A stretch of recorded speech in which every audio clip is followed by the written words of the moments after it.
අයිබෝන් ඔබ කවදාහරි කල්පනා කරලා තියෙනවද කාලය කියන්නේ ඇත්තට මොකක්ද කියලා. කාලේ ගඟක් වගේ නොනැවති ගලා යනවා කියලා අපිට දැනෙන්නේ ඇයි. මේ මොහොතේ අපි හැමෝටම ඒකීය විශ්වය වුණු දැන් කියලා එකක්. එහෙම නැත්නම් මුළු විශ්වයම එක වර්තමාන මොහොතක් බෙදා ගන්නවා නේද. දැන් කියන දේ හැමෝටම පොදුයි. ඒත් ඇත්තට මේක එහෙමද. අපි දන්න කෙනෙක් දුර කියන මානේ මෙතරම් දුරින් ඉන්නවා කියලා කියනවා වගේ මිය ගියපු ළඟම ඥාතයෙක් කාලමානයේ මෙතරමින් එහා තව තැනක ඉන්නවා කියලා කියන්න පුළුවන් නේද? අද මම ඔබට පෙන්වන්න යන්නේ නූතන භෞතික විද්‍යාව අනුව දැන් කියන මොහොත මායාවක් වෙන හැටි. මේ කාලය ගැන කතා කරන වැඩසටහන් කීපයක පළමුවෙන්න. ප්‍රතිමාන වෙත ඔබ අදත් සාදරයෙන් පිළිගන්නවා. මේ දැන් කියන මොහොතේ ලංකාවේ කොළඹ කවුරු හරි තේ කෝප්පයක රස විඳිනවා ඇති. ඒ වගේම සිඩ්නි ඕස්ට්‍රේලියාවල කවුරු හරි කෝච්චියට දුවගෙන යනවා ඇති. ඊට ඉහළින් කිලෝමීටර් 400ක් පමණ අහසේ ඉන්ටර්නැෂනල් ස්පේස් ස්ටේෂන් එකේ ගගනගාමියෙක් පැයට කිලෝමීටර් 28000ක විතර ඉතාමත් වේගයකින් පෘථිවිය වටා යනවා ඇති. ඒ වගේම මහනුවර දළදා මාලිගාවට කවුරු හරි මඳින්නට යනවා ඇති. ඒ අතරේ ඔබ මේ වෙලාවේ ප්‍රතිමාන YouTube channelේ මේ වීඩියෝ බලමින් ඉන්නව නේද?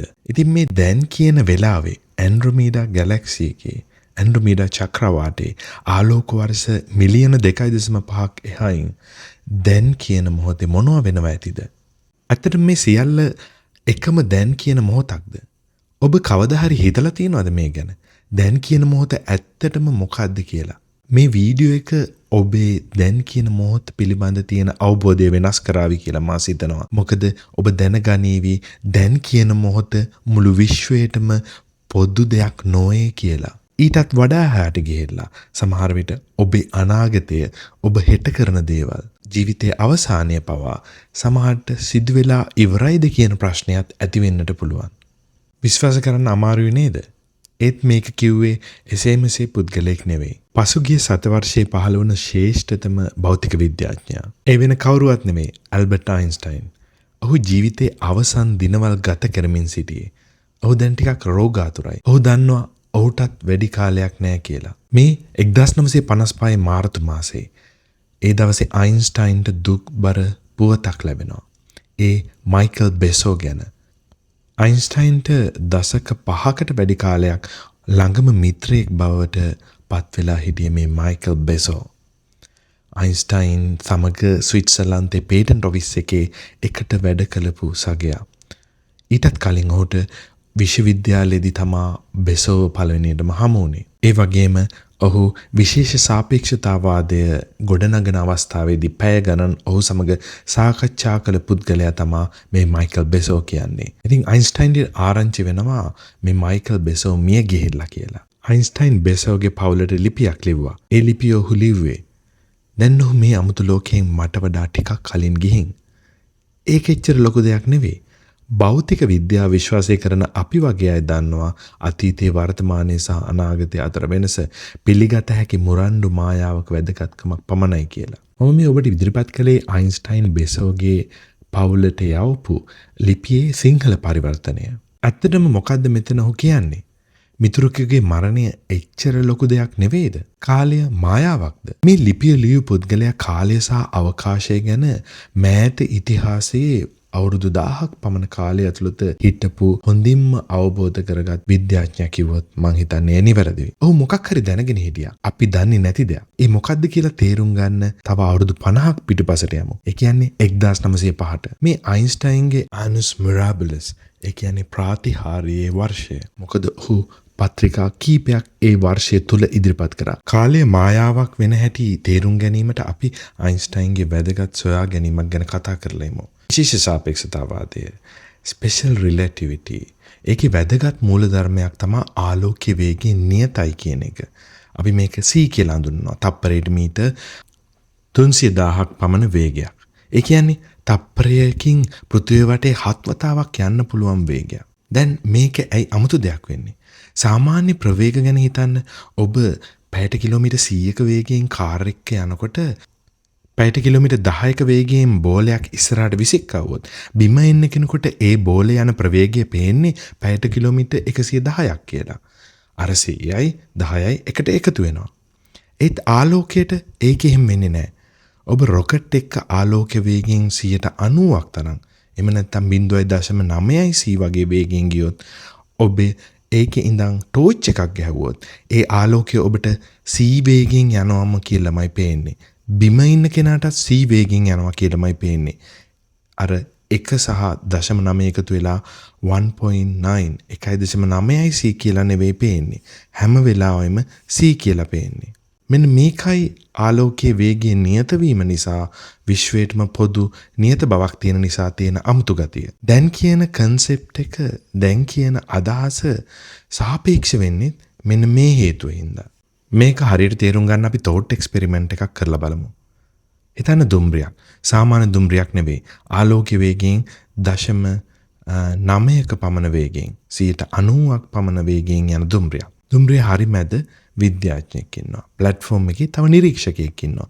දැන් දුම්රිය ගමන් කරන අතරතුර එකවර ඉදිරියට සහ දුම්රියේ පිටුපස කෙළවරට එකවර අකුණු සැර වදිනවා. A ස්ථානයට දුම්රිය පිටුපස කෙළවරට B ස්ථානයට දුම්රිය ඉදිරිපස කෙළවරට. මෙන්න මේ විදිහට අකුණු දෙකක් වැදුනම ප්ලැට්ෆෝම් එකේ ඉන්න නිරීක්ෂකයාට මේ අකුණු දෙක හරියටම එකම මොහොතේ වදිනවා වගේ පේනවා. හරිම සරලයි නේද? ඒත් මෙතනින් පස්සේ තමයි අමුතු වෙන්නේ. ඒත් අපි දන්නවා ආලෝකය c වේගයෙන් ගමන් කරනවා. A සිට එන ආලෝකය වේදිකාවේ ඉන්න නිරීක්ෂකයාගේ කෝණයෙන් බලපුවාම ඔහු A සහ B වලට සමාන දුරින් ඉන්නවා. ආලෝකයේ c වේගයෙන් ගමන් කරනවා. A සිට පැමිණෙන ආලෝකය ඔහුට දුර d ප්‍රමාණයක් එනවා. ඒ වගේම B සිට එන ආලෝකය ඔහුට දුර ඒ වගේම d ප්‍රමාණයක් එනවා. ඒ කියන්නේ එකම දුරක් තමයි තියෙන්නේ. එකම වේගයක් තියෙන්නේ. ඒ නිසා ආලෝක කිරණ දෙකම ඔහුට එකම වෙලාවෙ ලැබෙනවා. ඔහුගේ නිගමනය A සහ B කියන සිද්ධි දෙක එකවර සිදු වෙනවා. ඒ කියන්නේ ඉදිරිපස සහ පිටුපසට එකවර අකුණු වදිනවා. දැන් දුම්රියේ ඉන්න විද්‍යාඥයාගේ කෝණයෙන් බලපුවාම දුම්රිය ඇතුලේ A සහ B වලට සමාන දුරින් ඉන්නවා. ඒත් මෙතන පැහැදිලි වෙනසක් තියෙනවා. ඔහු B දිශට ගමන් කරමින් ඉන්නේ. ඒ කියන්නේ B සිට එන ආලෝකයට ඔහු ලං වෙනවා. A සිට එන ආලෝකයෙන් ඔහු ඈත් වෙනවා. දැන් අපි දන්නවා ආලෝකයේ වේගය ඔහුටත් සේමයි. ඔහු කොච්චර වේගයෙන් ගියත් ආලෝකය ඔහුට c වේගයෙන් එනවා. ඒ නිසා B ආලෝකය ඔහුට කලින් එනවා. මොකද ඔහු Bට ලං වෙමින් ඉන්න නිසා. ඒ ආලෝකය ඔහුට පසු වෙනවා. මොකද Aට ඈත් වෙමින් යන නිසා. ඒ කියන්නේ මොකද්ද? අකුණු ගැසෙන පිළිවෙල B පළමුව වැදුනා සහ A පසුව වැදුනා කියලා ඔහු හිතනවා. දැන් මේ දෙකෙන් කවුද හරි? වේදිකාවේ ඉන්න නිරීක්ෂකයා දකිනවා A සහ B එකවර සිද්ධ වෙනවා. දුම්රියේ ඉන්න විද්‍යාඥයා දකිනවා B පළවෙනිම සිද්ධ වෙනවා.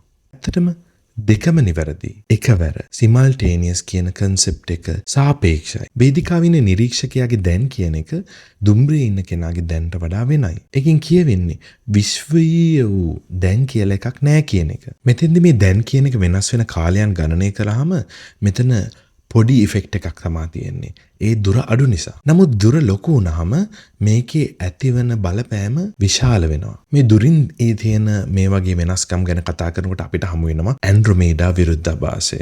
ඒ කියන්නේ ඇන්ඩ්‍රොමේඩා පැරඩොක්ස් එක. ඇන්ඩ්‍රොමේඩා චක්‍රාවාටය දිහා බලපුවාම ඒක අපිට ළඟ තියෙන විශාලම චක්‍රාවාටය. රාත්‍රී ආසේ ඔබට පේන දුරම වස්තුව විදිහට අපිට මේක ගන්න පුළුවන්. ඒක කොච්චර ඈතද? ආලෝක වර්ෂ මිලියන 2.5. ඒ කියන්නේ තප්පරයට 300,000 කිලෝමීටර් යන ආලෝකයට ඇන්ඩ්‍රොමීඩා වලට යන්න අවුරුදු මිලියන 2.5ක් පමණ යනවා. මේක අතිශය හිතා ගන්න බැරි තරම් විශාල දුරක්. මේසා විශාල වුණ දුරක් එක්ක relativity of simultaneity එම නැත්නම් සමගාමීත්වයේ සාපේක්ෂතාවාදයට අනුව එකවර සිදුවීමේ සාපේක්ෂතාවාදයට අනුව ලොකු බලපෑමක් ඇති වෙනවා. ඔබ පාර දිගේ ඇවිදගෙන යන එක හිතන්න. ඔබ එක තව කෙනෙක් ඇවිදිනවා. අපි උදාහරණයක් විදිහට සාමාන්‍ය විද්‍යාවේදී භෞතික විද්‍යාවේදී භාවිතා වෙන ඇලිස් සහ බොබ්ම භාවිතා කරමු. ඇන්ඩ්‍රොමීඩා චක්‍රාවාටයේ දෙසට ඇලිස් යනවා. ඇන්ඩ්‍රොමීඩා චක්‍රාවාටයෙන් ඉවතට බොබ් යනවා. ඒ දෙන්නම එකට හමු වෙනවා. එකට පාරේ ගමන් කරනවා. ඔවුන්ගේ සාපේක්ෂ ප්‍රවේගය කීයද? අපි හිතමු ඔවුන්ගේ ඇවිදීමේ වේගය පැයට කිලෝමීටර් 5යි කියලා. ආලෝකයේ වේගයට සාපේක්ෂව මේක කිසිම දෙයක් නැති තරම්. ඒත් ඇන්ඩ්‍රොමීඩා චක්‍රාවාටයට ගොඩාක් ඈතින් තියෙන හින්දා හරියට ලීවර් ඉෆෙක්ට් එකක් වගේ බලපානවා. ඇලිස් ඇන්ඩ්‍රොමීඩා චක්‍රාවාටයේ වෙතට ගමන් කරනවා. ඇයගේ දැන් කියන ප්ලේන් එක ඇන්ඩ්‍රොමීඩා ගැලැක්සි එකේ ඉන්ටර්සෙක්ට් වෙන්නේ අඟහරුවාදා දවසේ. ඇයගේ දැන් කියන තලය අවකාශ කාලය තුල ඇන්ඩ්‍රොමීඩා චක්‍රාවාටය එක්ක සමපාත වෙන්නේ, එක්ක ඉන්ටර්සෙක්ට් වෙන්නේ අඟහරුවාදා දවසේ. ඒ ස්ලයිස් එකේදී ඒ තලයේදී ඇන්ඩ්‍රොමීඩා චක්‍රාවාටයේ අපි හිතමු පිටසක්වල ජීවීන් ඉන්නවා කියලා. ඔවුන් පෘථුවිය ආක්‍රමණය කරන්න තීරණය කරනවා කියලා අපි හිතමු. එහෙමනම් එදා වෙද්දි තීරණය කරලා ඉවරයි. ඒත් එක්කම ඇලිස්ට විරුද්ධ අතට ඇවිදගෙන යනවා බොබ්. ඔහු යන්නේ ඇන්ඩ්‍රොමීඩා චක්‍රාවාටයෙන් ඉවතට අතට. ඔහුගේ දැන් ප්ලේන් එක ඇන්ඩ්‍රොමීඩා චක්‍රවාටයට ඉන්ටර්සෙක්ට් වෙන්නේ පහුගිය සෙනසුරාදා දවසත් එක්ක. ඒ තලයේදී තාම මේ පිටසක්වල ජීවීන් තීරණය කරලා නැහැ. ඔවුන් තාම කවුන්සිල් එකක් රැස් වෙලා ඒකේ සාකච්ඡා කරමින් ඉන්නේ පෘථුවියට ප්‍රහාරයක් එල්ල කරනවද නැද්ද කියලා. මේ එකම මොහොතක එකම ස්ථානයක පෘථුවියේ විරුද්ධ අතට ඉතා කුඩා වේග වෙනසින් ගමන් කරමින් යන දෙදෙනෙකුට දැන් කියන දේ ඇන්ඩ්‍රොමීඩා චක්‍රාවාටය ගත්තාම අවස්ථා දෙකක්. දවස් කීපයක පරතරයක් තියෙන අවස්ථා දෙකක්. ඔවුන්ගේ දැන් ඇන්ඩ්‍රොමීඩා එකේ දවස් කීපයක් වෙනස්. මේකින් කියවෙන්නේ මොකද්ද? ඇලිස්ට යම් කිසි දෙයක් දැනටමත් ඇන්ඩ්‍රොමීඩා චක්‍රාවාටයේදී වෙලා ඉවරයි. බොබ්ට අනුව එහෙම දෙයක් තාම සිදු වෙලා නැහැ. මේ දෙකම ඇත්තනම් අතීතයේ වර්තමානයේ අනාගතයේ තුනම එකවර පවතිනවා වගේ අදහසක් මෙයින් එනවා නේද? මෙන්න මේකට තමයි ඇන්ඩ්‍රොමීඩා විරුද්ධාභාසය කියන්නේ. මේක ගැන අපි තවදුරටත් ගැඹුරට හිතපුවාම අතීතයේ වර්තමානයේ අනාගතය මේ තුනම එකවර පවතිනවා කියන එක ගැන අපිට හිතා ගන්න බැරි අදහසක් ඒක. ඔබේ උපත, ඔබේ මේ දැන් කියන මොහොත, ඔබේ ඊළඟට මේ ජීවිතයේ අවසන් වෙන අවස්ථාව, මේ සියල්ලම පවතිනවා බ්ලොක් එකක් තුළ. මේ 4 dimensional block එකක් අවකාශ කාලය තුල පවතිනවා කියන අදහසක් එයින් මතුවෙනවා. ඒ කියන්නේ ඔබේ අනාගතයත් දැනටම පවතිනවා. අපි දැන් කියන්නේ මේ බ්ලොක් එක තුල එක ස්ලයිස් එකක් විතරයි. එක පෙත්තක් විතරයි. එක තලයක් විතරයි. මේකට කියනවා බ්ලොක් යුනිවර්ස් කියලා. නැවතත් අපි අයින්ස්ටයින් විසින් යවුණු ලිපියට අවධානය යොමු කරමු. අයින්ස්ටයින්ගේ ලිපිය මෙහෙම සඳහන් වුණා. දැන් ඔහු මේ අමුතු ලෝකයෙන් මට වඩා ටිකක් කලින් ගිහින් ඒක එච්චර ලොකු දෙයක් නෙවෙයි. දැන් අපි දන්නවා අයින්ස්ටයින් මොකද්ද කියන්නේ කියලා. ටිකක් කලින් බේසෝගේ මරණය සිදුවීම උනේ අයින්ස්ටයින්ගේ දැන් කියන තලයට අතීතයේ. ඒක බ්ලොක් විශ්වය ගත්තාම බේසෝගේ ජීවිතය ඔහුගේ අවකාශ කාල සීමාවේ තුල තවමත් පවතිනවා. බේසෝ ගිහින් නැහැ. සදාකාලිකවම පවතිනවා. ඔබේ මිය කියපු හිතවතෙක් ගැන මොහොතකට හිතන්න බලන්න. ඔබගේ මිත්‍රණිය ආච්චි එහෙම නැත්නම් අත්තම්ම ගැන හිතුවොත් බ්ලොක් යුනිවර්ස් කතාව ඇත්තක් නම් ඇය ගිහින් නැහැ. ඇය මේ අවකාශ කාලය ස්ලයිස් එකක තවමත් පවතිනවා. ඒ ස්ලයිස් එකේ ඇය දැනට ඔබට කතන්දර කියනවා. ඇය දැනට ඔබට කෑම හදනවා, කෑම කවනවා. මේ ළමා කාලය ඒ වගේම ඔබේ ළමා කාලේ තාම මේ ස්ලයිස් එක තුල පවතිනවා. අපි මේ බ්ලොක් විශ්වය කියන එක ගත්තොත් පාන් රාත්තලක් විදිහට, පාන් ගෙඩියක් විදිහට. ඒකේ එක පෙත්තක් ඔබේ ළමා කාලය, තව පෙත්තක් ඔබ මේ වර්තමානයේ, තව පෙත්තක් ඔබගේ අනාගතයේ මිය යෑම. ඒ වගේම ඔබේ මියගිය ආදරණීයන් ඔවුන්ගේ පෙත්තක් තුළ තවම පවතිනවා. අපි දැන් කියන පෙත්ත එහෙම නැත්නම් ස්ලයිස් එක ඔවුන්ගේ ස්ලයිස් එකට ඉන්ටර්සෙක්ට් වෙන්නේ නැති වුණාට ඒක පවතින්නේ නැහැ කියන්න බෑ. අවකාශ කාලය ගත්තාම relativity of simultaneity තුළ අපි ටිකක් දාර්ශනිකව ඉදිරියට ගියා. නමුත් අපි නැවත අපේ ස්ථානය සලකුණු කරගනිමු. මේ බ්ලොක් යුනිවර්ස් කියන එක දැක්මක් විතරයි. එහෙම නැත්නම් එක පර්ස්පෙක්ටිව් එකක් විතරයි. ක්වොන්ටම් මෙකැනික්ස් වල තියෙනවා අවිනිශ්චිතතාවය. ක්වොන්ටම් භෞතික විද්‍යාව අනුව ගත්තාම අනාගතය අනිවාර්යයෙන්ම මේ දේ වෙනවා කියලා කියන්න බෑ. ඉන්ඩිටර්මිනන්සි එකක් තියෙනවා. අනාගතය සම්පූර්ණයෙන්ම අහඹ දෙයක් කියලා වගේ තමයි ගන්නෙ. ඊට අමතරව මේ වර්තමානයේ කාලේ ඉඳලා එතනින් එහාට දේවල් අපි දන්නේ නැහැ කියලා ගත්තොත් ඒකට කියනවා growing block model එක කියලා. ඒ කියන්නේ අතීතයේ වර්තමානයේ පවතිනවා. නමුත් අනාගතයේ වර්ධනය වෙමින් පවතිනවා, grow වෙමින් පවතිනවා. ඒ කියන්නේ වර්තමානයේ පමණයි සත්‍ය කියලා පවතින මතවාදයකුත් තියෙනවා. මම දැන් කිව්වා වගේ quantum mechanics වලින් සහ growing block model එකකින් ප්‍රසන්ටිසම් වලින් වර්තමානයේ පමණක් සත්‍ය කියලා ගන්න දේවල් වලින් මෙන්න මේ බ්ලොක් යුනිවර්ස් කියන සංකල්පයට යම් කිසි ආකාරයක අභියෝගයක් එල්ල කරනවා. නමුත් අපිට පැහැදිලි වෙනවා අයින්ස්ටයින් යවපු ලිපිය තුළින් ඔහු මේ බ්ලොක් යුනිවර්ස් එක යම් තාක් දුරට විශ්වාස කළා කියලා. ඒකේ එක්තරා ආකාරයකට සුපර් ඩිටර්මිනිසම් එකක්. එහෙම නැත්නම් එක්තරා ආකාරයකට නිශ්චිතතාවාදයක්, නියතිවාදයක්, අධිනියතිවාදයකුත් ගම්‍ය වෙනවා. අපිට මේක සම්පූර්ණයෙන්ම අවසන් නිගමනයකට එන්න බෑ. සමහර විට අයින්ස්ටයින් ඔහුගේ ලිපියේ එසේ සඳහන් කරන්නට ඇත්තේ ඔහු ඒ තුළින් සැනසෙල්ලක් සොයා ගන්නට වෙන්නට පුළුවන්. මරණය අවසානයක් නොවන බෞද්ධ වගේ අයට මේ වගේ ස්ලයිසස් වල ලොකු සයිසස් වල ලොකු පාම්පෙති වල ජීවිත භවයෙන් භවය දිග කාලේනව පවතිනවා. කෙසේ වෙතත් අපිට මේකෙන් පැහැදිලි වෙනවා කාලය ගඟක් නෙවෙයි, ගලා යන දෙයක් විතරක් නෙවෙයි. කාලය කියන්නේ හරියට සීතල කරපු භූතලයක් වගේ, ෆ්‍රෝසන් ලෑන්ඩ්ස්කේප් එකක් වගේ. අපි මෙන්න මේ දැනට ලියවෙච්ච අනාගතය තුල ගමන් කරමින් ඉන්නවා. හරියට නිකන් චිත්‍රපටයක් වගේ. චිත්‍රපටයේ රීල් එක තියෙනවා. හැමදේම ඒ රීල් එක තුල අඩංගු වෙලා තියෙනවා. නමුත් අපි මේක දැන් චිත්‍රපටයේ බලමින් ඉන්නවා. ඔබ මේ බ්ලොක් යුනිවර්ස් කියන එක පිළිගන්නවද? ඔබේ අදහස් අපිට කමෙන්ට් කරන්න. ඒ වගේම මේ නාලිකාව සබ්ස්ක්‍රයිබ් කරන්නත් අමතක කරන්න එපා.